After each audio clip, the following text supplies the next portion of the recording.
السلام عليك يا مظلوم، السلام عليك يا عطشان. ما شاء الله لا حول ولا قوة إلا بالله العلي العظيم. أعوذ بالله من الشيطان اللعين الرجيم. بسم الله الرحمن الرحيم. رب اشرح لي صدري ويسر لي أمري واحلل عقدة من لساني يفقهوا قولي. الحمد لله رب العالمين، والصلاة والسلام على أشرف الأنبياء والمرسلين سيدنا ونبينا وشفيع ذنوبنا وطبيب قلوبنا ومولانا أبي القاسم محمد.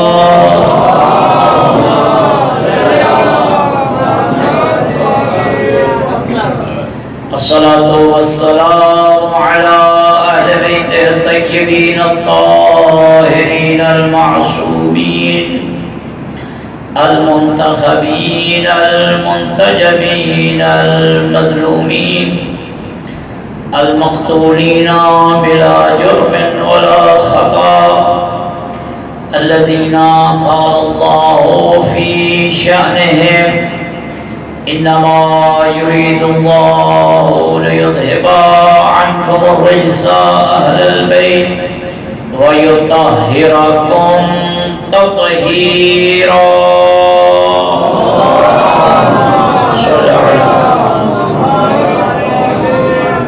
ورحمة الله على محبيهم ومواليهم وشيعتهم أجمعين، ولعنة الله على أعدائهم وظالميهم وقاتليهم وغاصبي حقوقهم ومنكري فضائلهم من يوم عداوتهم إلى قيام يوم الدين.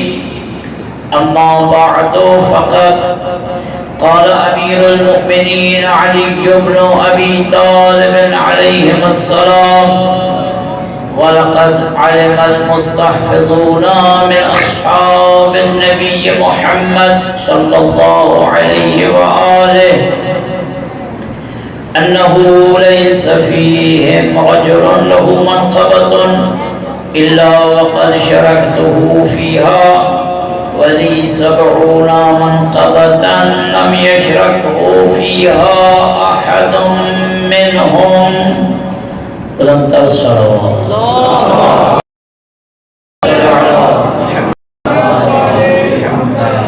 مجلس کی قبولیت کے لیے آپ تمام حاضرین کی جملہ حاجات کی برابری کے لیے ایک دفعہ مل کر بلند تر صلوات.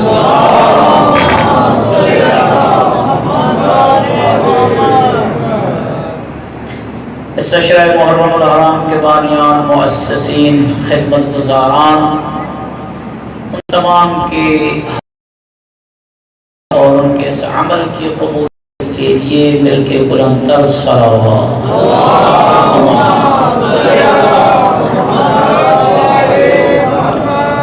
میرے محترم سامعین، عزیزو، عزاداران سید الشہداء، موالیان حیدر کرار، سلسلہ کلام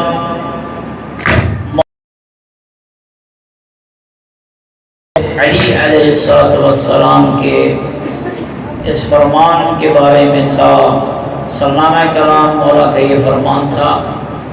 حضرت نے ارشاد فرمایا: پیغمبر کے اصحاب میں سے کوئی ایسا صحابی نہیں ہے جسے اللہ نے کوئی منقبت اور فضیلت عطا کی ہو مگر یہ کہ میں علی اس میں شریک ہوں. لیکن میں علی کو اللہ نے ایسی 70 فضائل اور منقبتیں عطا فرمائی ہیں جن میں علی کا کوئی شریک نہیں ہے. اللہ کا یہ پیارا ولی علی ایسا ہے جسے اللہ نے بے مثال پیدا فرمایا ہے، یکتا اور تنہا ہے، اس کا کوئی ثانی نہیں ہے۔ رسول کے بعد سب سے افضل ترین ہستی ہیں تو علی مرتضیٰ ہے، بعد از خدا اور بعد از رسول اکرم صلی اللہ علیہ وآلہ وسلم علی مرتضیٰ۔ اور یہ ہمارا عقیدہ ہے تشیع، اور یہ قرآن سے ثابت ہے کہ حضرت علی مرتضیٰ علیہ السلام تمام انبیاء سے افضل ہیں، آدم سے بھی افضل ہیں، شیث سے بھی افضل ہیں، نوح سے بھی افضل ہیں، ابراہیم سے بھی افضل ہیں، اسماعیل سے بھی افضل ہیں، عیسیٰ و موسیٰ، یوشع و یعقوب و یوسف، ان تمام موسیٰ و عیسیٰ، ان تمام انبیاء کرام سے حضرت علی بن ابی طالب افضل ہیں۔ صرف رسول اکرم صلی اللہ علیہ وآلہ وسلم سے افضل نہیں ہیں، باقی تمام انبیاء کرام سے علی افضل ہے۔ اس کی وجہ یہی ہے تمام انبیاء کرام کو اس وقت تک نبوت اور رسالت یا خلت اور امامت نہیں ملی ہے جب تک ان سے علی کی ولایت کا اقرار نہیں لیا گیا۔ آدم کی مشکل توبہ جسے ہم کہتے ہیں وہ اس وقت تک ہوئی نہیں ہے قبول جب تک اس نے ان پنجتن پاک کا وسیلہ نہیں دیا ہے۔ نوح کی کشتی بھنور سے واپس اور باہر نہیں نکلی ہے جب تک اس نے انبیاء اس نے ان پنجتن پاک کو وسیلہ نہیں بنایا ہے۔ جناب ابراہیم کو نار نمرود میں بھیجا گیا، جناب ابراہیم کی طرف سے جناب ابراہیم کے پاس اللہ کی طرف سے فرشتہ آیا، جبرائیل آیا، اس نے آ کر کہا کہ اللہ کہہ رہا ہے کہ میں اگر مدد کے لیے مجھے پکار تو میں اس آگ کو بجھاتا ہوں، بجھانے کے لیے میں تیار ہوں۔ تو جبرائیل نے پیشکش کی کہ میں یہ آگ بجھاؤں، تو ابراہیم علیہ السلام نے عرض کی کہ جس نے تجھے بھیجا ہے وہ خود دیکھ رہا ہے،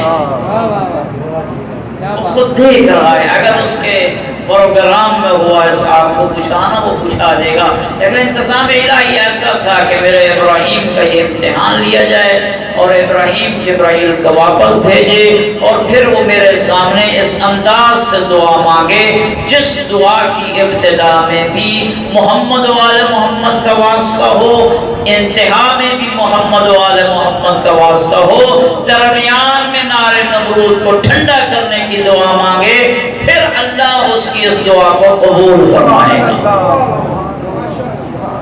تو جناب جتنے بھی انبیاء کرام گزرے ہیں، آج سے کچھ سال پہلے یہ آپ کے پاکستان کے وہاں ہم نے عراق نجف اشرم بیٹھ کے یہ پروگرام دیکھا تھا، ٹی وی چینل پہ بعض جو ہے وہ بڑے اپنے نام کے ساتھ سکارہ لکھانے والے یہ باتیں کر رہے تھے، یہ کیسے ہو سکتا ہے کہ علی جو ہے وہ تمام انبیاء سے افضل ہو ما سوا محمد رسول اللہ صلی اللہ علیہ وآلہ وسلم سے، اور بڑے تعجب کے ساتھ یہ کہہ رہے تھے کہ یہ کیسے ہو سکتا ہے، لیکن انہیں یہ خبر ہی نہیں ہے کہ اللہ رب العزت نے حدیث قدسی میں ارشاد فرمایا اگر یہ نہ ہوتے میں کائنات کو خلق ہی نہ کرتا۔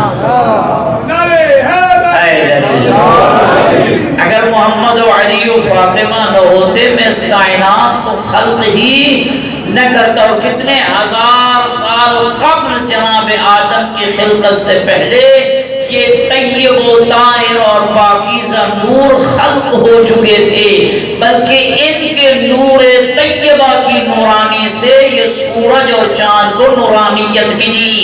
محمد و آل محمد صلی اللہم صلی علی محمد۔ جی بات طے ہے کہ انبیاء کرام علیہ السلام سے مولا کائنات افضل ہیں سوائے پیغمبر اکرم صلی اللہ علیہ وآلہ وسلم کے۔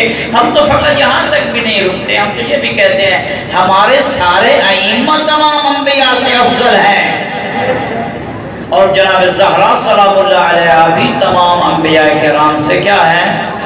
افضل ہے، اس لیے کہ اللہ رب العزت نے قرآن مجید میں ارشاد فرمایا قل تعالوا ندعو ابناءنا وابناءکم ونساءنا ونساءکم وانفسنا وانفسکم. جب یہ انصار یہ نصارہ آئے جو عیسائی آئے نجران کے تو مباہلہ کا ایک اہتمام ہونے لگا تو اس میں اللہ نے کیا فرمایا تھا؟ ابھی ان کو کہہ دیجیے ہم اپنے بیٹوں کو بلاتے ہیں، آپ اپنے بیٹوں کو بلاؤ، ہم اپنی عورتوں کو بلاتے ہیں، آپ اپنی عورتوں کو بلاؤ، ہم اپنے جیسوں کو بلاتے ہیں، آپ اپنے جیسوں کو بلاؤ. جب یہ قافلہ نکلا تو اس میں ابنا کی جگہ پہ تو حسنین شریفین تھے، نساء کی جگہ پہ تو جناب زہرا سلام اللہ علیہا تھے. تبھی تو ہم کہتے ہیں کہ نساء جمع کا لفظ ہے، ہم اپنی عورتوں کو بلاتے ہیں. چلو اپنی عورتوں زوجات کو نہ بلاتے، اپنی چاروں بیٹیوں ہی کو بلا لیتے.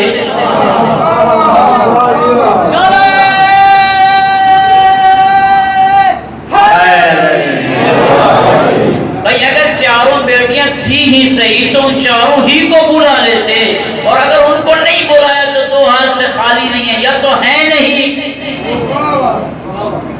اگر ہیں بھی صحیح تو عدد میں لانے کا کیا فائدہ؟ اتنی حیثیت نہیں ہے کہ وہ مباہلہ میں آئے.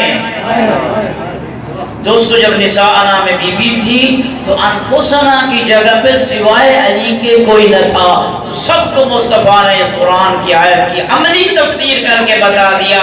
بیٹے میرے ہیں حسنین، بیٹی میری ہے زہرا، اور جو مجھ جیسا ہے بھرے اصحاب کے مجمع میں اور مسلمانوں میں وہ میرا بھائی علی ہے. وہ مجھ جیسا ہے. تبھی تو حضرت علی مرتضیٰ جب شب ہجرت میں مصطفیٰ کے بستر پہ سوئے اور مصطفیٰ کے بچھونے کو اوپر بچھایا، اس اوڑھنے کو اپنے اوپر انہوں نے اوڑھا تو وہ جو چادر تھی 1 انچ برابر نہ کم تھی نہ زیادہ تھی. ایسے لگتا تھا بڑے انداز سے یہ چادر بنائی گئی جیسے ان دونوں کا نفس ایک ہو. یہ شب ہجرت میں نفس کے ایک ہونے کی دلیل. جناب بڑے مسلمانوں کے پیارے راوی ہیں اور کافی روایات ان سے نقل بھی ہوئے ہیں. جناب ابو ہریرہ ایک دفعہ مسجد نبوی میں آتے ہیں، حضرت رسول اکرم صلی اللہ علیہ وآلہ وسلم کے سامنے درود بھیجے گا بلند آواز سے.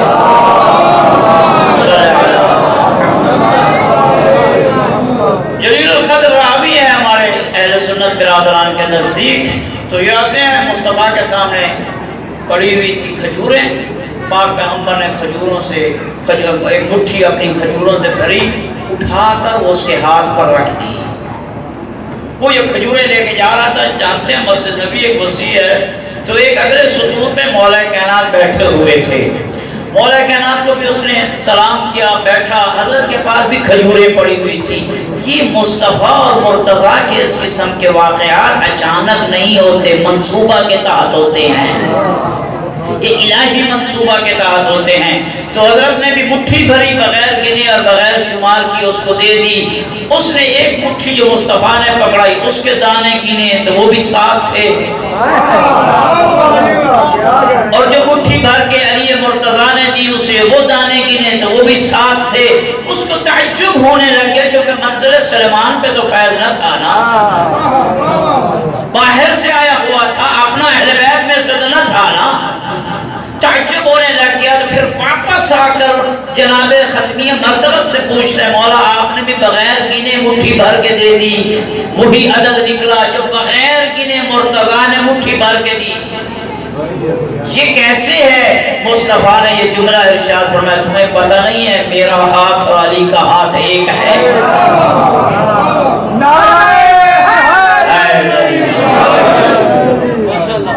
جس چیز کو تولتے ہیں وزن ایک ہے. بس میرے دوست، میرے عزیز اور مسلمان، اگر اپنے اسلام کو محمد الرسول اللہ پہ تولنا ہے تو میزان اسلام محمد الرسول کا دوسرا پلڑا علی ولی اللہ ہے. نہ محمد الرسول اللہ تنہا کام آئے گا اور نہ اشہد ان لا الہ. اسلام کامل اگر کرنا ہے، کامل اسلام کا دوسرا پلڑا کیا ہے؟ علی ولی اللہ.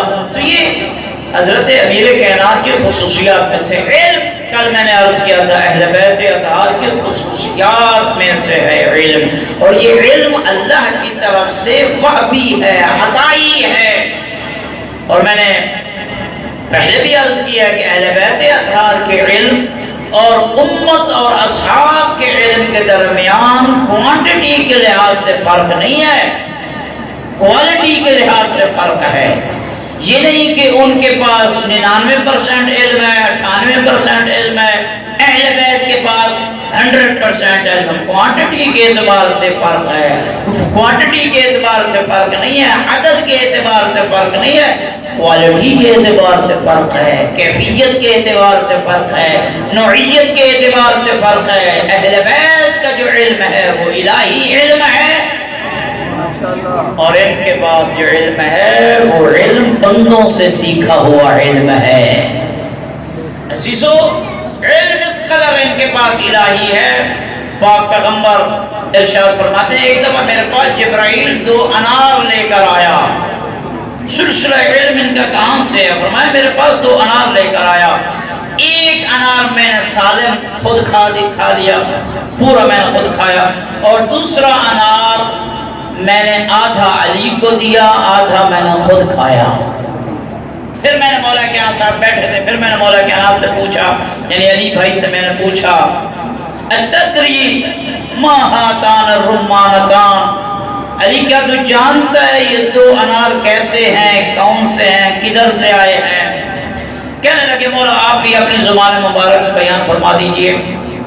پاک پیغمبر نے ارشاد فرمایا یہ جبرائیل میرے پاس 2 انار لے کر آیا ہے، ان میں سے ایک انار جسے پورا کا پورا میں نے کھایا ہے، ہذہ رمانۃ النبوہ، یہ نبوت کا انار ہے، لا نصیب لک فیہا، اس میں تیرا کوئی حصہ نہیں ہے، کیونکہ نبوت ختم ہو گئی پاک پیغمبر صلی اللہ علیہ وآلہ وسلم پر۔ وہ انار سارا کا سارا میرا تھا، میں اس لیے کھا گیا۔ وَثَانِيَةُ لِلْعِلْمِ، اور جو دوسرا انار ہے وہ علم الہی والا انار ہے، اس میں اللہ نے مجھے کہا ہے آدھا تیرا ہے آدھا علی کا ہے۔ بس اللہ صلی علی محمد، بس علی تو میرے علم کا شریک ہے، میری نبوت کا شریک نہیں ہے۔ جو علی اور جس علی کا علم نبی کے علم کا آدھا ہو، میں یہ بتانا چاہتا تھا کہ کوالٹی علم علی بڑی عجیب اور غریب ہے۔ بھلا ایک ہی سیب ہو، ایک ہی فاکہہ، ایک ہی فروٹ ہو، اس کا آدھا حصہ کچھ اور ہوگا ذائقے میں اور آدھا کچھ اور ہوگا، یہ کیسے ہو سکتا ہے؟ تو جو آدھا نبی نے کھایا اس علم کا بھی وہی ذائقہ تھا، اور جو آدھا علی نے کھایا اس علم کا بھی ذائقہ وہی تھا۔ تبھی تو بنا انا مدینۃ العلم وعلی بابها، میں شہر علم ہوں، علی اس کا دروازہ ہے۔ جناب ابن عباس کے بارے میں شکایت لگائی کسی نے حاکم شام کے سامنے، کہنے لگا کہ ابن عباس قرآن مجید کی تفسیر دے رہا ہے۔ حاکم شام نے کہا قرآن ان کے سامنے نازل ہوا، ان کے گھروں میں نازل ہوا، چچا ہیں جناب عباس، چچا ابن عباس ان کے چچا زاد بھائی ہیں، تو ان کے گھرانے میں یہ قرآن نازل ہوا ہے، تو میں آپ کے بیچ میں کیا ہوں اور کیا اس کو روکوں؟ قرآن کا درس دے رہا ہے، میری حکومت کو خطرہ تھوڑا ہے۔ تو جو اس کے ایلچی تھے حاکم شام کے، تو اس نے کہا یہ ظاہر میں قرآن کا درس ہے، باطن میں فضائل علی بیان کرتا ہے۔ یہ ظاہر میں آیات پڑھتا ہے لیکن تفسیر اور تشریح جب کرتا ہے تو وہ علی کے فضائل ہوتے ہیں۔ تو اس نے کہا اگر ایسا ہے ظاہر ہے سب سے بڑا دشمن مولا کائنات کا حاکم شام تھا۔ اور حضرت یہ نہج البلاغہ میں درد بھرے جملے ارشاد فرمائے، کہا وَقَدْ أَنزَلَنِيَ الدَّهْرُ حَتَّى قِيلَ عَلِيًّا وَفُلَانٌ، زمانے نے مجھے اتنا گرا دیا کہ میں علی کو فلاں کے مقابلے میں لا کر پیش کیا گیا۔ کہاں میں علی کہاں یہ ہمارے لفظ مولا کائنات کی بڑی عجیب و غریب ہیں، کہاں ہمارے آزاد کردہ غلاموں کے بیٹے، چونکہ اس کے باپ کو فتح مکہ پہ رسول اور علی نے آزاد کیا تھا، جب یہ قید ہوا اور گرفتار ہوا اس کا باپ حاکم شام کا، فرمایا ہمارے آزاد کردہ غلاموں کے بیٹے ہمارے سامنے مقابلہ کرتے ہیں، ذرا نہیں دار یہ زمانے کی یہ کیا ہے، ستم ظریفی ہے کہ میں علی کو اس کے سامنے اور اس کے مقابلے میں شمار کیا جاتا ہے، میں شماریات میں آنا والا نہیں ہوں۔ اس نے جب کہا کہ پھر اگر ایسی صورتحال ہے حاکم شام نے کہا پھر علی کو پھر اس ابن عباس کو بلایا جائے، چونکہ قرآن کی تفسیر تو نہ ہوئی، یہ تو پھر فضائل علی بیان ہو رہے ہیں، اور فضائل علی سے اس کو بڑی چڑ تھی اور بڑا اس کو جو ہے وہ دکھ ہوتا تھا۔ اس نے ابن عباس کو بلوایا، جناب ابن عباس وہاں آئے تو کہنے لگا سنا ہے تو فضائل علی بیان کر رہا، میں تو قرآن کی تفسیر بیان کرتا ہوں، قرآن کی تشریح بیان کرتا ہوں، اب اس میں جو تفسیر ہے وہ بیان کرتا ہوں، یہ تجھے نہیں کرنا ہوگا۔ اس نے کہا میرا ایک سوال ہے، پاک پیغمبر صلی اللہ علیہ وآلہ وسلم کی یہ حدیث آپ نے سنی ہے یا نہیں سنی ہے کہ جو قرآن کی تفسیر اپنی رائے سے کرے گا، اپنی مرضی سے کرے گا، اپنی جیب سے اس کی تفسیر نکال کے کرے گا، قیامت والے دن اس کے پیٹ کو جہنم کی آگ سے بھر دیا جائے گا۔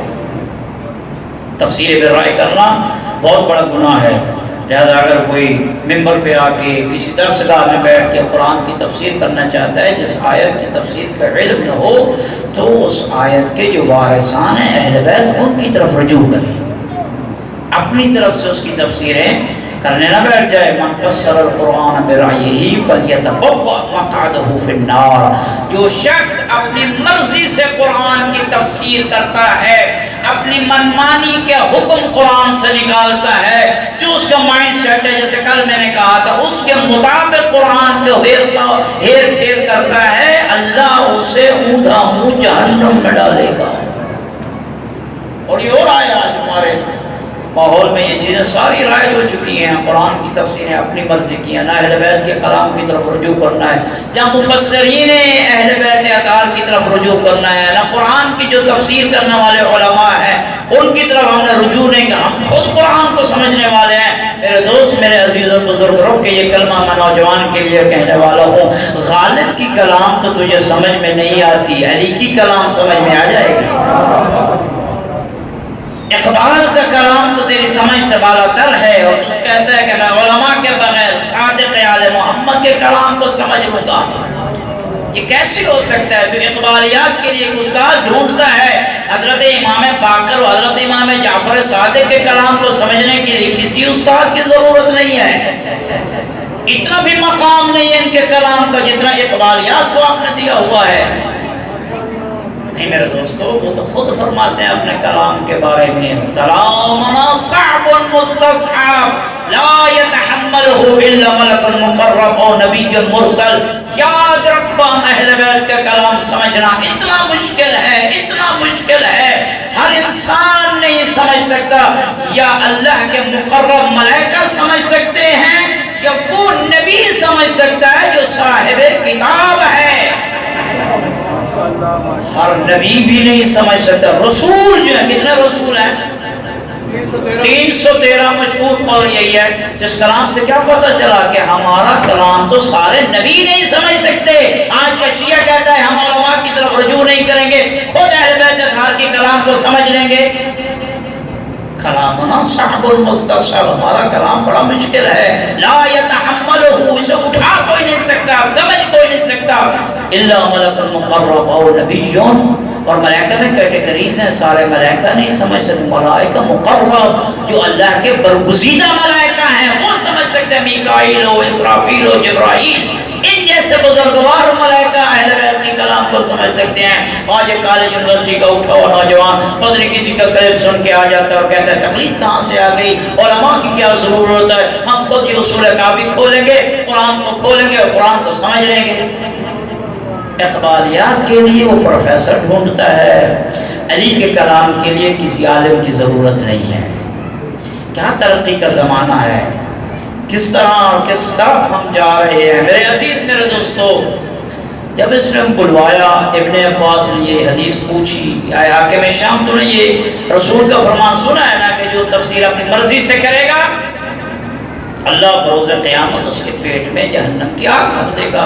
کہنے لگا بالکل یہ بات تو ٹھیک ہے۔ پھر اس کے بعد وہ کہتا ہے کہ میں قرآن مجید کی آیت کی تلاوت کرتا ہوں، آپ مجھے اس کی تفسیر کر کے دیجئے، وہی تفسیر نہ ہو جو میں کرتا ہوں، پھر کوئی نئی تفسیر لا دیجئے۔ اس نے کہا اللہ کتاب میں ارشاد فرماتا ہے انما انت منذر ولکل قوم ہاد، اے محمد تو منذر امت ہو اور علی ہادی امت ہے۔ اگر یہاں اس تفسیر میں تجھے علی اچھا نہیں لگتا تو کوئی اور اس کی تفسیر کر کے بتائیے۔ حاکم شام کو بہرحال معلومات تھی، اس نے کہا ہاں یہ تو ایسے، تو ایک ہی اسی آیت کیوں پڑھاتا ہے لوگوں کو، کوئی اور آیت ڈھونڈ لے، اسی آیت کی تفسیر اور تشریح کرنی ہے، اور تجھے کوئی آیت نہیں پڑھی ہے، اسی آیت پہ تو رکا ہوا ہے۔ کہنے لگا میں ایک اور آیت کی تلاوت کرتا ہوں، انما ولیکم اللہ ورسولہ والذین آمنوا الذین یقیمون الصلاۃ ویؤتون الزکاۃ وہم راکعون۔ سرپرست اور والی جو ہے مسلمانوں کے یا اللہ ہے یا اللہ کا رسول ہے، یہ وہ ہے جو حالت رکوع میں زکوٰۃ دیتے ہیں۔ حاکم شام نے کہا میں مانتا ہوں حالت رکوع میں زکوٰۃ دینے والا علی ہے، لیکن اسی آیت کی تفسیر کیوں کر رہے ہیں، اور آیت ڈھونڈ لے، کوئی اور آیت تلاش کر لے، اس کا درس کیوں دیتا؟ آج ہمیں بھی یہی کہا جاتا ہے تم یہ باتیں کیوں کرتے ہو، کچھ اور ہی بولو۔ یہ وہی سے سلسلہ نسب چل رہا ہے۔ اس نے کہا اور آیت کی تفسیر کر، یہی آیت تم کیوں کہ پڑھتے ہو؟ اس نے کہا بسم اللہ الرحمن الرحیم انما یرید اللہ لیذھب عنکم الرجس اہل البیت ویطہرکم تطہیرا۔ کہنے لگا یہ بھی طہارت علی کی گواہی دینے والی آیت ہے، کوئی اور آیت تلاش کر۔ پھر اس کے بعد اس نے کہا، اس نے ایک اور قرآن مجید کی آیت کی تلاوت کی، وَعَمَّ يَتَسَاءَلُونَ عَنِ النَّبَإِ الْعَظِيمِ۔ حاکم شام نے کہا مجھے پتا ہے کہ پاک پیغمبر نے فرمایا اس نبع عظیم سے مراد علی ہے، یہ بھی علی کی طرف آیا جاتی ہے، کوئی اور آیت تلاش کر۔ ابن عباس نے، شاگرد علی ہے ابن عباس نے ایک اور آیت مجیدہ کی تلاوت کی، پڑھنے لگا کہ قل تعالوا ندعو ابناءنا وابناءکم ونساءنا ونساءکم وانفسنا وانفسکم۔ کہنے لگا خاموش ہو جائے، اس میں بھی نفس مراد علی ہے، کوئی اور آیت تلاش کر۔ ابن عباس نے کہا یا ایھا الرسول بلغ ما انزل الیک من ربک وان لم تفعل فما بلغت رسالتہ۔ کہنے لگا مجھے پتا ہے ان کا حکم کیا، وہ تبلیغ، اور آیت تلاش کر۔ ابن عباس کہا قرآن مجید میں آیا اليوم اکملت لکم دینکم واتممت علیکم نعمتی ورضیت لکم الاسلام دینا۔ کہنے لگا یہ ساری تینوں سندیں تب ملی جب علی کی ولایت کا اعلان ہوا، یہ تو سیدھے کے سیدھے علی کے فضائل ہیں، کوئی اور آیت تلاش کر۔ نعرہ ابن عباس نے آیتوں پہ آیتیں پڑھی، آیتوں پہ آیتیں پڑھی، بڑی مزے کی یہ روایت ہے۔ پھر دوستو ابن عباس وہ ہے جسے علی کے دروازہ سے ایک دن علی کے پاس آیا، کہا مجھے قرآن کی تفسیر سمجھائیے۔ حضرت نے مغربین کی نماز پڑھی، مغربین کے بعد میرے پاس درس ہوگا آپ لے لینا۔ ایک علی ہیں اور ایک ابن عباس ہیں، درس دے رہے ہیں نماز عشاء کے بعد۔ دیتے دیتے بسم اللہ سے شروع ہوئے، سورہ فاتحہ کی بسم اللہ شروع ہوئے ہیں، ادھر طلوع فجر ہوئی ہے، ابھی بسم اللہ کی تفسیر ختم نہیں ہوئی تھی۔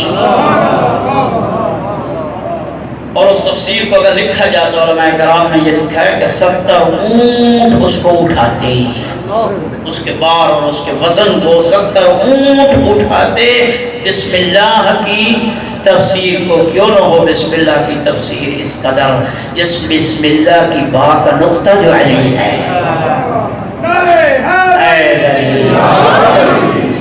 ابن عباس نے کہا میں کیا آیتیں پڑھوں گا، آپ ہی بتا دیجئے۔ بڑا کمال کا جملہ اس نے کہا، اس نے کہا قرآن میں سے کوئی ایسی آیت ہے جس کی میں تفسیر کہوں اور اس میں علی کا ذکر نہ ہو؟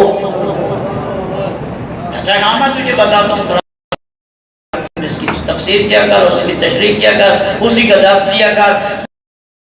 وہ کوئی تذکرہ نہیں ہے جس تو کون سا قرآن مجید میں یہ بسم اللہ الرحمن الرحیم اذا زلزلت وأخرجت الأرض أثقالها وقال الإنسان ما لها. آپ اس کی تفسیر کر دیا کریں، اس کی تشریح بیان کر دیں. ضروری ہے آپ آیت تفہیم کی طرف جانا ہے، آیت مباہلہ کی طرف جانا ہے، آیت ولایت کی طرف جانا ہے، آیت تبلیغ غدیر والی آیت کی طرف جانا ہے. اس کی تفسیر سأل سائل بعذاب واقع بھی اس نے پڑھا. اس کی تفسیر کا کہنے لگا پتہ ہے تجھے اس کی تفسیر کیا ہے؟ پتہ ہے تجھے اس کی تفسیر کیا؟ کہنے لگا کیا ہے اس کی تفسیر؟ کہنے لگا اگر نہیں پتہ تو پھر سن لے. ایک دفعہ مدینے میں زلزلہ آیا تھا، سارے مدینے کی زمین میں زلزلہ پیدا ہو گیا، ہل رہی تھی، لوگوں کے مکان ہل رہے تھے، گر رہے تھے. پریشان ہو کے بچے، خواتین، عورتیں، مرد گھر چھوڑ کے باہر آ گئے تھے. آئے علی کے دروازہ پہ، علی کے پاس آ کے شکوہ کرنے لگے کہ مدینہ میں آپ کے ہوتے ہوئے اتنا زلزلہ پہلے کبھی نہیں آیا ہے، اس زلزلے کے روکنے کا کوئی انتظام کر. علی ولی نے ان کو لیا اور ایک پہاڑ کے اوپر چڑھے اور پہاڑ کے اوپر چڑھ کے زمین پہ پاؤں مار کے کہا مالک اسکنی، اے زمین تجھے کیا ہو گیا ہے؟ چپ ہو جا، سکون میں آ جا.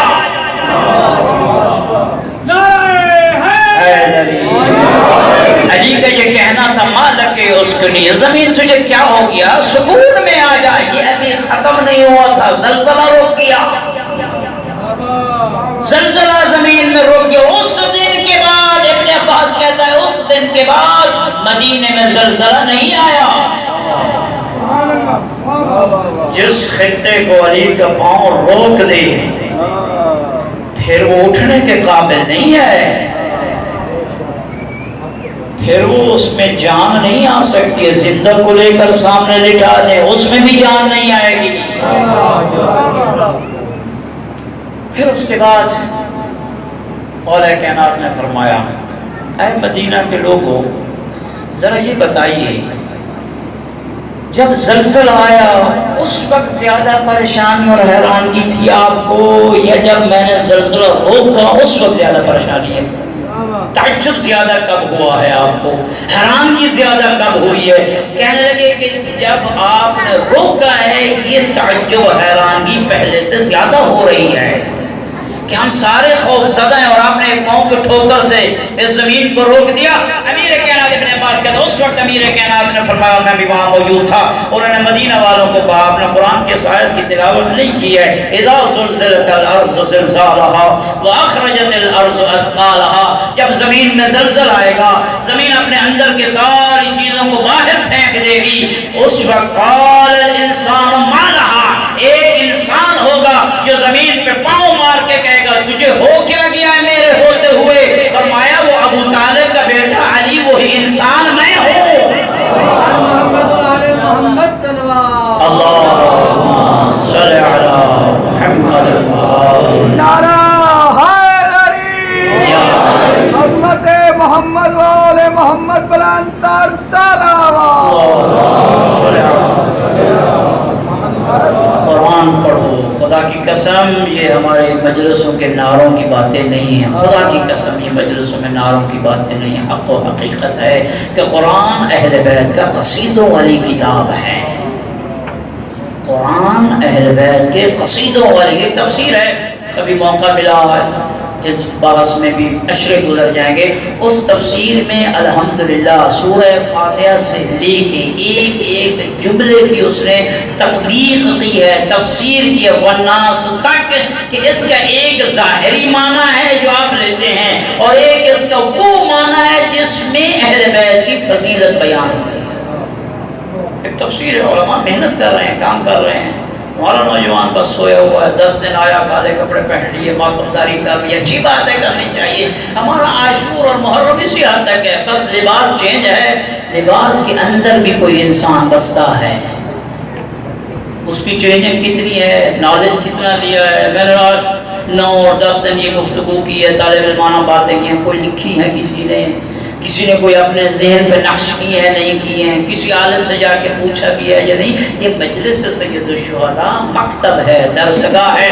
جب ابن عباس، بس اس روایت کا آخری ٹکڑا، ابن عباس نے جب یہ کہا نا اس وقت حاکم شام اپنے حواریوں کی طرف متوجہ ہو کر کہتا ہے جو آپ کہہ رہے ہیں کہ یہ علی کے فضائل پڑھتا ہے آیتوں سے نکال کر، اگر میں اس کام توجہ رکھے گئے جملے کی طرف، سو کر نہیں سننا، مجھے افسوس ہوگا، کہنے لگا کہ اگر میں اس کام سے اسے روکتا ہوں کہ مجھے علی کے فضائل نہ پڑھے تو اس کا مطلب یہ مجھے قرآن پہ پابندی لگانا پڑے گی۔ نعرہ حیدری۔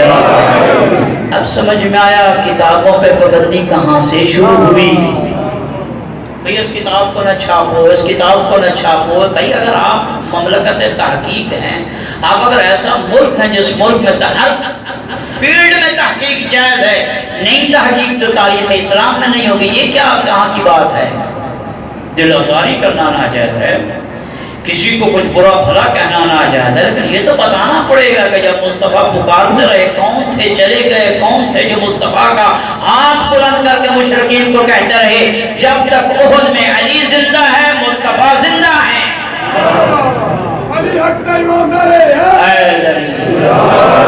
ان کے بتانے میں کیوں دل آزاری ہوتی ہے؟ سارے چیپٹر میں تحقیق جائز ہے، ڈاکٹریٹ میں جائز ہے، فزیا میں جائز ہے، بیالوجی میں جائز ہے، کیمسٹری میں جائز ہے، اور فخر کرتے ہیں آپ ہمارے فلاں سائنس مصطفیٰ نیا بن گیا ہے، فلاں ہمارا محقق نیا آ گیا ہے۔ تاریخ اسلام کے چیپٹر کو کیوں بند کرتے ہو؟ اس چیپٹر کو کھولنا پڑے گا، اس کی تحقیق کرنا پڑے گی، اور یہ تحقیق کسی کے کہنے سے رک ہی نہیں سکتی۔ لہذا میرے دوستوں، میرے عزیز اور بزرگوں، جب اس نے کہا نا پھر قرآن پہ پابندی لگانا پڑے گی، مجھے اس وقت میرے ذہن میں یہی بات ہے کہ آج یہ نہج البلاغہ پہ تو پابندی لگا سکتے ہیں، آج یہ ہماری کتب اربعہ پہ تو پابندی لگا سکتے ہیں، آج ہماری مدنی مناقب اور فضائل کی کئی کتابوں پہ پابندی لگا سکتے ہیں، لیکن جو قرآن بولتا ہوا فضائل علی ابن ابی طالب ہے اس کو کہاں یہ لے جائیں گے؟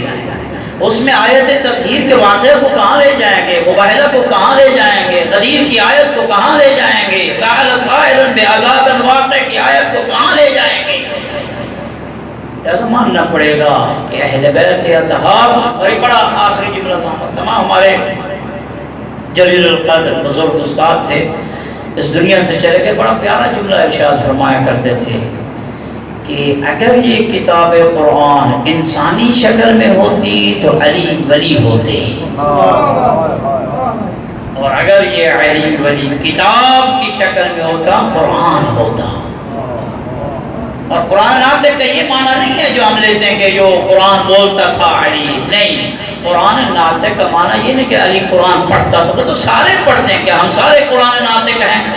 علی کا قرآن ناطق ہونا کا مطلب یہ علی بولتا ہوا قرآن تھا۔ ان قرآن کی کچھ صورتیں کربلا میں بکھر گئیں۔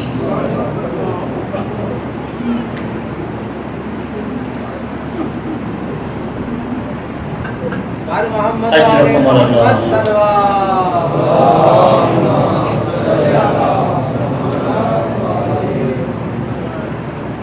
شب عاشور ہے، نہیں معلوم کہاں سے شروع کروں۔ شہادت سید الشہداء بھی پڑھنی ہے، شب عاشور کے واقعات بھی بیان ہونے چاہیے۔ عزیزانو، ایک واقعہ 3 حصوں میں تقسیم کی شب عاشور، ایک اصحاب کے لیے اور اہل بیت کے لیے، اور ایک عبادت خدا کے لیے، اور ایک حصہ خاص سید الشہداء نے اپنی شریکت الحسین بہن عالیہ زینب کے لیے الوداع کر رہے ہیں۔ شب عاشور کے ایک عجیب منظر ہے، ہر ماں ہر بہن اپنے نوجوان کو یہی درس دے رہی ہے، کل اکبر سے پہلے قربان ہونا ہے، کل مجھے تو نے سرخرو کرنا ہے زہرا کے سامنے، زندہ نہیں رہنا اور اکبر کا لاشا آ جائے، پہلے آپ کی قربانی آنی جو میں فروا جناب زینب عالیہ اور محمد پہلے آپ نے قربان ہونا ہے۔ ہر ماں، اللہ خدا کی قسم، کائنات میں کوئی ایسی خاتون ہے ہی نہیں، عورتیں ہیں ہی نہیں جیسی کربلا میں تھی۔ ساری عورتیں اپنے بچوں کو بچاتی ہیں، دعائیں مانگتی ہمارے بچے سالم رہیں. کربلا کی ایسی خواتین تھی، بنو ایسی خواتین جب اسلام پہ وقت آئے. اللہ کی اولادوں کی عمر دراز کرے، لیکن اس وقت پھر اسلام کے سامنے، ایمان کے سامنے، مکتب کے سامنے، تشیع کے سامنے پھر اولادیں کیا حیثیت رکھتی ہیں. ساری مائیں یہی درس دیتی تھیں، آپ نے پہلے قربان ہونا ہے. سبقت لے رہے تھے قربانی کی طرح. کوئی ایسی جنگ نہیں ہے جس میں اس قدر نوجوان مجاہدین کی مائیں سبقت لینے کے درس دے رہی ہوں. یہ کربلا تھی. حضرت جب الوداع کیا نا، بس یہ شب عاشور کے حوالے سے ایک واقعہ اور پھر میں اپنے منظر کی طرف آتا ہوں. امام حسین کے پاس روتی ہوئی ان کی 4 سالہ بیٹی سکینہ آتی. چھوٹی چھوٹی اولاد، اور چھوٹی بچی کو پتا ہو کہ میرے بابا کی آخری رات ہے، اس کے سینے پہ کیا گزرتی ہے، اس کے دل پہ کیا گزرتی ہے. آتی ہے پاپ کو لپٹ کے روتی ہے، رو رو کے جب تھک جاتی ہے حسین پوچھتے بیٹی روتے کیوں رو رہی ہو؟ کہتی ہے میں پھوپھیوں کے خیموں میں گئی ہوں، میری پھوپھی زینب، پھوپھی ام کلثوم، یہ ایک دوسرے کے گلے لگ کے رو رہی تھی، اور انہوں نے مجھے کہا ہے سکینہ تیرا بابا آج رات کا مہمان ہے، جتنا ہو سکے بابا کے پاس رہے، تیرا بابا آخری رات کا مہمان. سینہ حسین میں سونے والی سکینہ،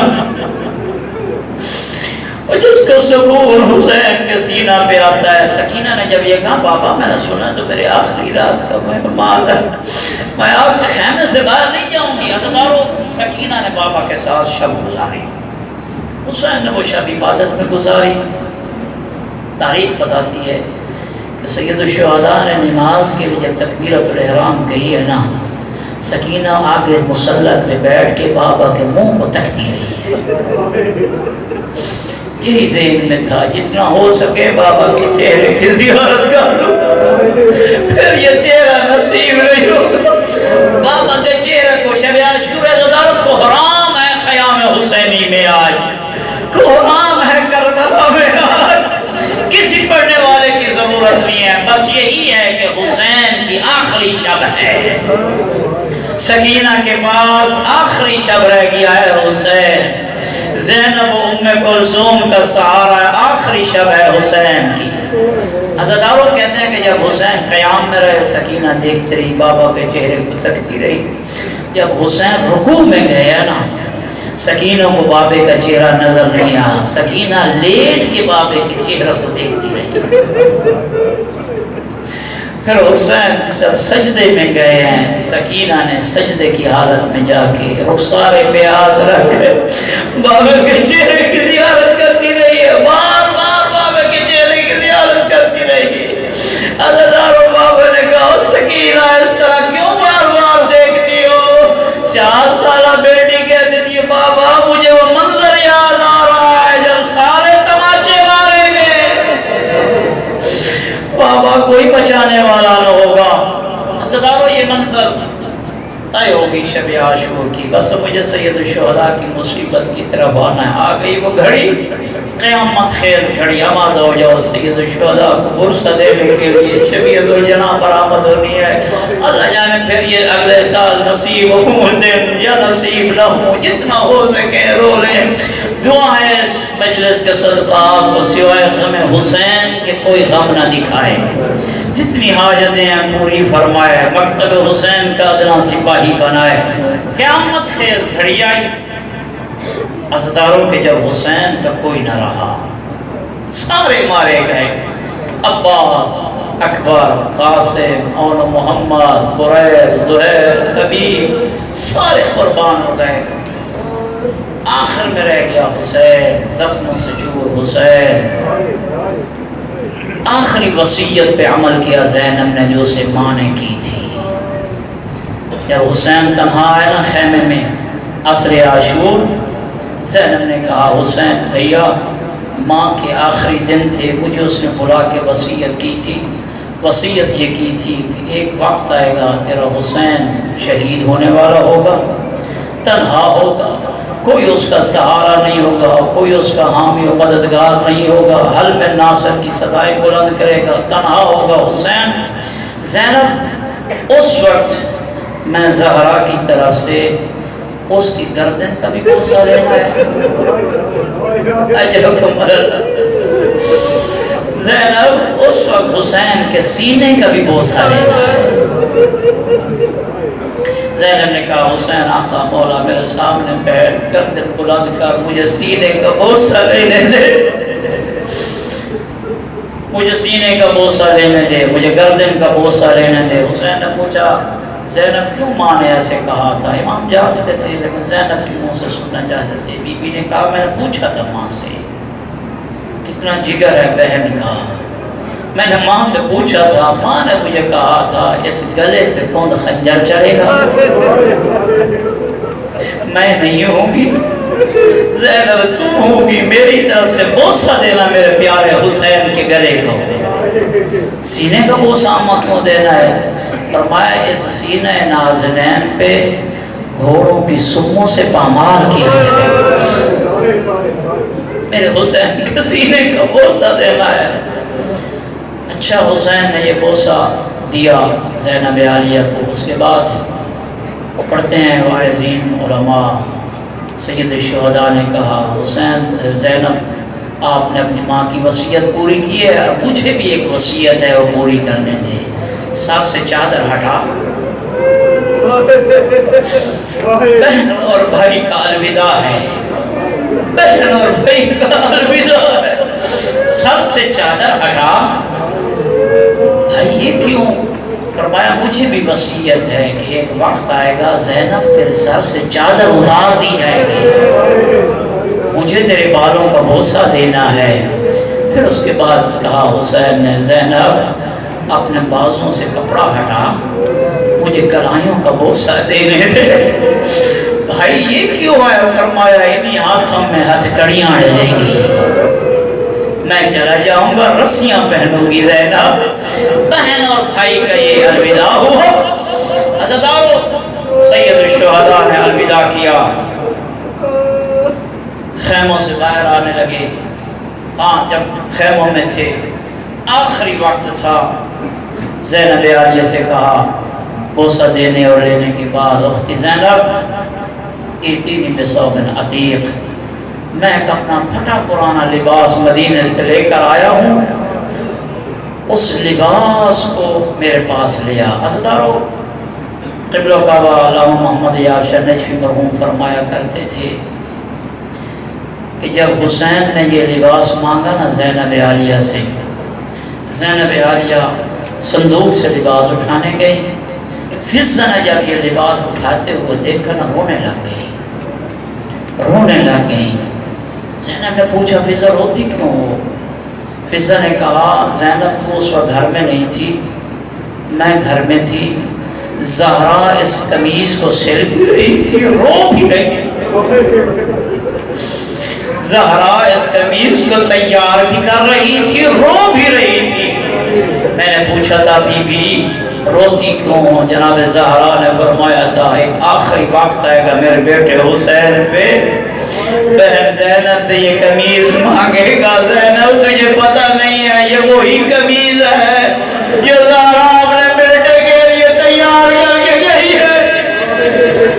زینب نے وہ قمیض روتی آنکھوں سے حسین کے حوالے کیا، حسین نے وہ پرانا قمیض پہنا، قمیض کو چاک کیا۔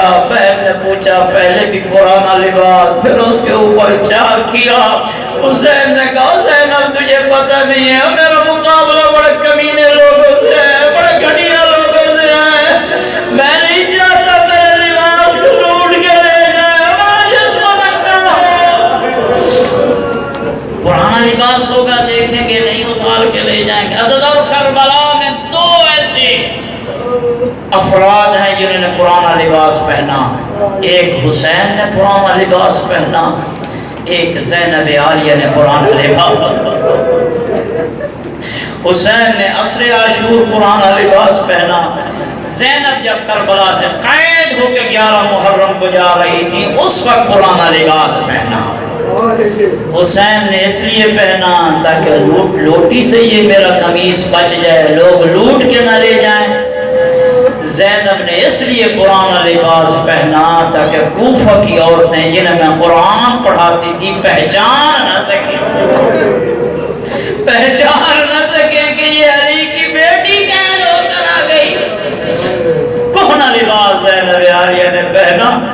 عزیزارو، ابھی حسین نے جب یہ پرانا لباس پہنا نا، سکینہ پھر بابا کے پاس آ گئی، کہنے لگی بابا اب آپ واپس تو نہیں آئیں گے، مقتل کی طرف جو بھی گیا ہے واپس نہیں آیا، بھیا اکبر گیا واپس نہیں آیا، عباس گیا ہے واپس نہیں آیا، قاسم گیا واپس نہیں آیا، اور محمد گئے واپس، جو بھی گئے واپس نہیں آیا، اب مجھے یقین ہے واپس نہیں آئیں گے۔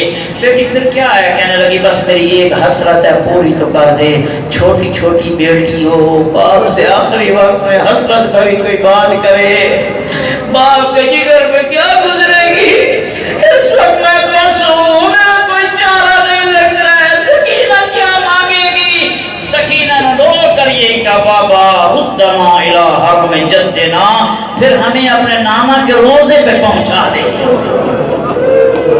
بابا میں صحرا میں تنہا رول جائیں گے، بابا برباد ہو جائیں گے، بابا ہمارا کوئی نہیں رہا، بابا اکبر نہیں رہا، ردنا الی حرم جدنا، ہمارے نانا کے روزے پہ پہنچا دے۔ سنو گے حسین نے سکینہ کو گلے لگا کر کیا کہا بیٹی ابھی تیرا امتحان شروع ہونا ہے، بیٹی شمار آئے گا، تماچے مارے گا، وہ تیرے دور کھینچے گا۔ سکینہ خش کھا گئی، بابا نے سکینہ کو اس حالت میں حسین نے الوداع کیا۔ حسین مارکہ میں آئے، اجرکم اللہ قتل قتال الابطال، حسین نے بہادروں کی طرح جنگ لڑی۔ حمید ابن مسلم کہتا ہے حسین نے ایسے جنگ لڑی، ایسے اطمینان اور سکون سے حسین نے جنگ لڑی جیسے اس کے سامنے 18 جوان شہید ہوئے ہی نہیں ہیں۔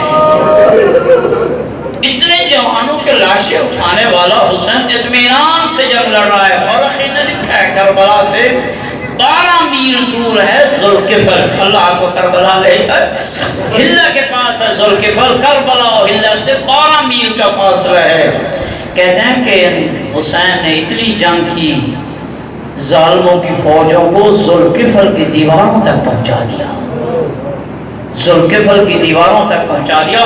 اور کربلا سے پہلے مورخین لکھتے ہیں جب بھی عرب میں کسی شجاع کا ذکر ہوتا تو علی کا نام لیا جاتا، کربلا کے واقعہ کے بعد جب بھی کسی شجاع کا ذکر ہوتا ہے تو حسین کا نام لیا جاتا ہے۔ حسین نے وہ جوہر شجاع دکھائے، اس طرح کسی نے نہیں دکھایا۔ عزیزارو، ظالمہ حسین پہ کس طرح حملہ ہوا؟ مختلف حملے ہوئے، کسی نے تیروں کے ساتھ حملہ کیا، کسی نے نیزوں کے ساتھ حملہ کیا، کسی نے پتھر مارے، کسی نے کربلا کی تپتی ریت اٹھا کے حسین کے زخمی جسم پہ پھینکی۔ حسین بے ہوش ہو گئے، کربلا کی زمین پہ پڑے ہیں۔ ابن سعد کہتا ہے کہ چیک کرو حسین زندہ ہے یا چلے گئے ہیں۔ بے ہوش حسین، شمر نے کہا حسین کو اگر دیکھنا ہے کہ یہ زندہ ہے یا اس دنیا سے چلا گیا ہے، حسین غیرت مند ہے، اگر ہم کہیں گے نا کہ خیموں کی طرف جاؤ، حسین جس حالت میں بھی ہوگا اٹھے گا، جس حالت میں بھی ہوگا اپنی بہنوں کے پردوں کی حفاظت کے لیے اٹھے گا۔ حسین کو یہ جاننے کے لیے زندہ ہے یا زندہ نہیں۔ شمر نے کہا حسین ہم خیموں کی طرف حملہ کر رہے ہیں، خیموں میں جا کے لوٹ ڈال رہے ہیں، یہ سننا تھا۔ حسین زخمی حالت میں اٹھا، للکار کر کہتا ہے اگر آپ مسلمان نہیں ہیں، دین کی پاسداری نہیں ہے، عرب کے غیرت مند تو بنو، میں مرد زندہ ہوں، میرے ہوتے ہوئے میری عورتوں پہ حملہ کرنے جا رہے ہو، عرب کے غیرت مند تو بنو، اگر مسلمانوں کے اصول کی پاسداری نہیں کرتے ہو، عورت کے مرد تو بنو، میں مرد زندہ ہوں، مجھ سے تو لڑو، جب تک میں زندہ ہوں زینب کے پردوں پہ آنچ نہیں آنے دوں گا، جب تک میں زندہ ہوں سکینہ کو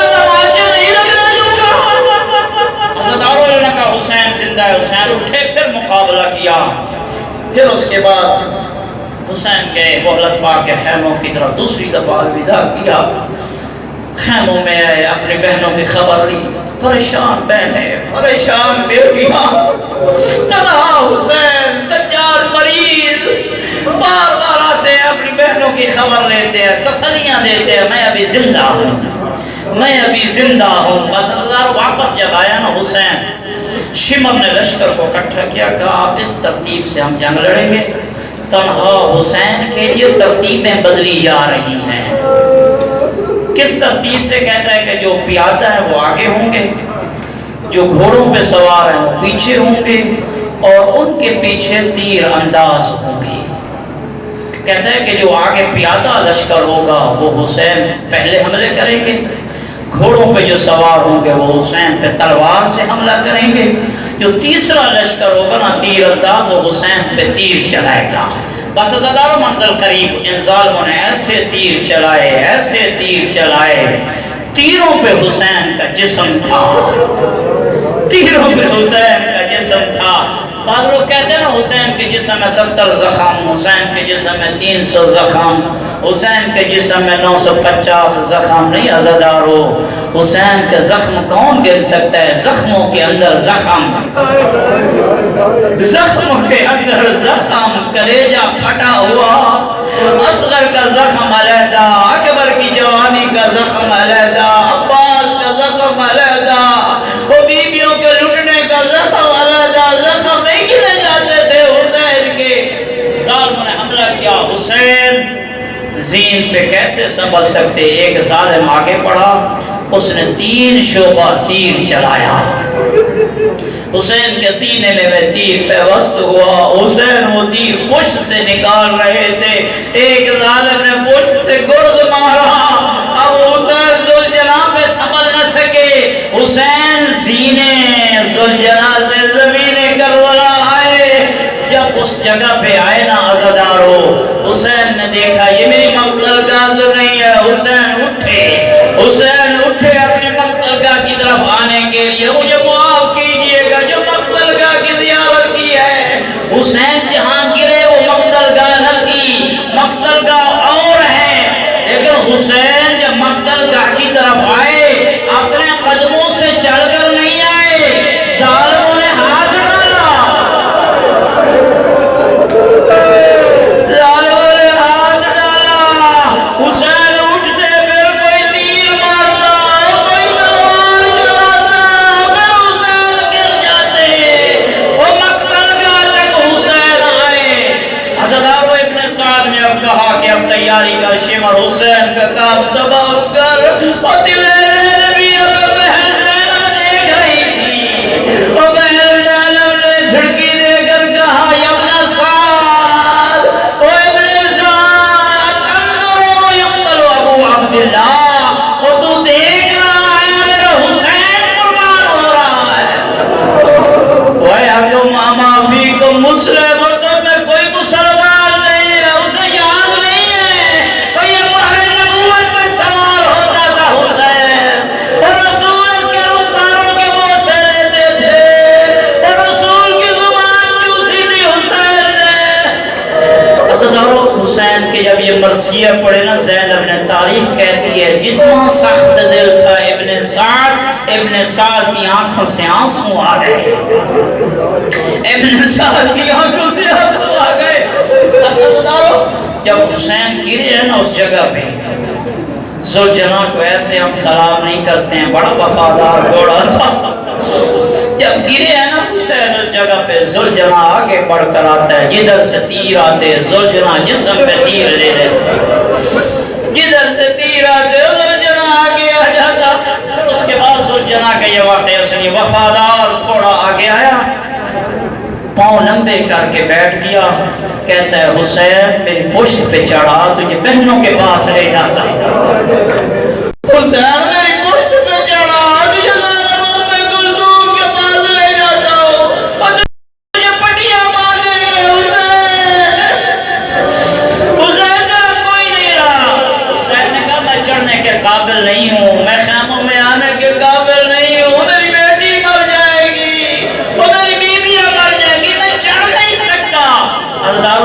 نے کیا کیا؟ پھر اپنا پہلو زمین کربلا پہ رکھا، کہتا حسین اب تو میری زین نیچی ہو گئی، اب تو چڑھا ادھر، اور میں تجھے بچا کے خیمہ میں لے جاتا ہوں حسین، حسین تجھے بہنوں کے پاس لے جاتا ہوں حسین۔ زلجلہ نے کہا، حسین نے کہا زلجلہ اور میں خیموں میں جانے کے قابل نہیں ہوں۔ عزادارو یہی تو وجہ ہے جب زلجلہ خیموں میں آیا نا، جب خیموں میں، خیمے کے دروازے پہ سکینہ کھڑی تھی، سکینہ